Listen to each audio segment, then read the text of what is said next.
La clínica Fixomed, amb més de 30 anys de recorregut a Ontinyent, continua prestant un servei innovador tant en l'àmbit local com en la Vall d'Albaida. Un centre mèdic que amb el pas dels anys s'ha anat especialitzant i sumant nous serveis.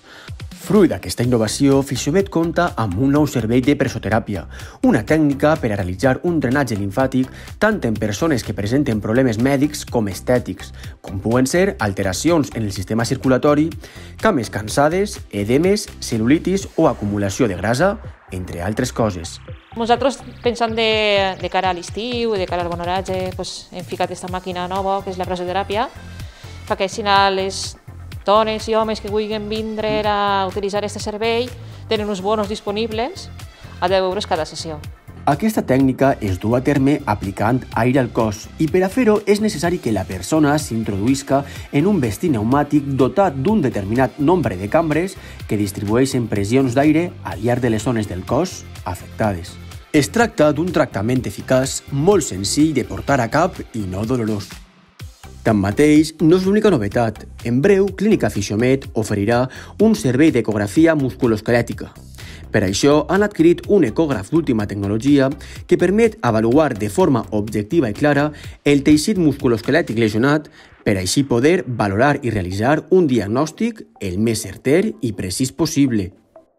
Li han donat una nova visió a la clínica per a que la gent no s'etiqueti sempre com una mútua, perquè vegin que també fem altres coses diferents, l'alimentació sobretot, ara que la gent està cuidant-se més. Un centre que s'adapta constantment als temps que corren, on la missió és proporcionar un enfoque professional i honest amb els seus pacients.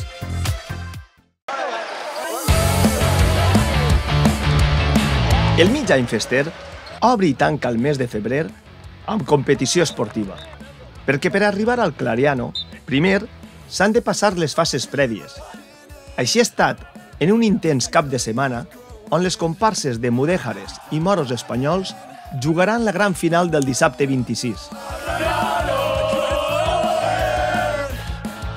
Les dos comparses del bàndol moro es veuran les cares després de superar tots els seus rivals en una fase inicial marcada, sobretot, per la pluja intensa del dissabte. Donava igual, al mal horaje, bon rollo y ganas de competir y pasar bé. Yo veo a los equipos, las comparsas, ilusionadas, con ganas de disfrutar, de pasarlo bien. No ha habido ningún percance, alguna lesión típica del fútbol, pero nada fuera de lo común. Estamos teniendo un fin de semana intenso, estamos disfrutándolo porque la verdad que lo echábamos de menos, lo echábamos mucho de menos. Però no sols de futbol viu el mig any. A cobert, les competicions de vòlei van deparar una magnífica final on els asturs es van imposar als moros berberiscos. Un campionat que està més que consolidat dins de la programació i que cada volta té més acceptació. El pàdel va haver de traslladar les seues partides a les instal·lacions del pàdel indoor per tal de fugir de la pluja. En fèmines, la comparsa Mariners s'imposava a la d'Avancerrajes. En la competició masculina eren els taifes els que aconseguien la victòria front als llauradors. I de les pales grans a les pales menudes, perquè també el ping-pong ha tingut el seu lloc a la competició esportiva, amb triomf per als moros marinos front als mudèjares.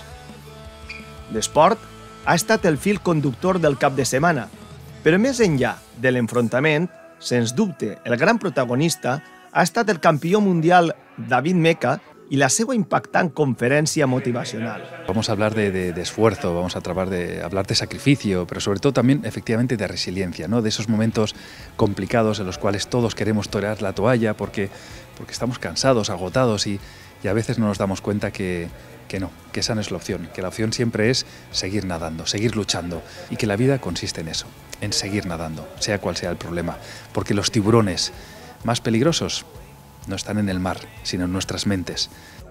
Al Centre Cultural Caixa Ontinyent, el nadador va aconseguir transmetre la seva lluita i l'esperit de resistència. Prèviament, el nadador català va quedar meravellat per la nostra festa amb una visita al Museu Fester, on va deixar la seva firma estampada al llibre d'honors de la societat. El Mig Any Fester és esport, és divulgació i també és cultura. En aquesta ocasió, amb una doble exposició. D'una banda, l'exposició Los Caballos del Vino al Museu Fester i d'altra, al centre comercial El Teler, el valor i la importància de la pólvora dins de les nostres festes. Una mostra per reivindicar els actes emblemàtics al voltant d'aquest esdeveniment.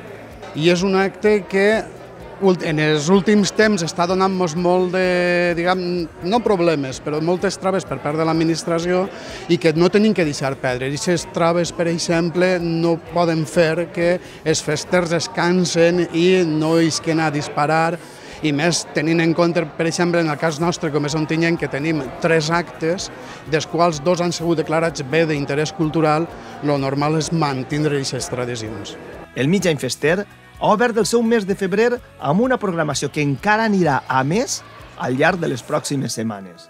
La festa ha tornat ben forta i amb ganes d'ocupar un lloc destacat a l'actualitat de la nostra ciutat.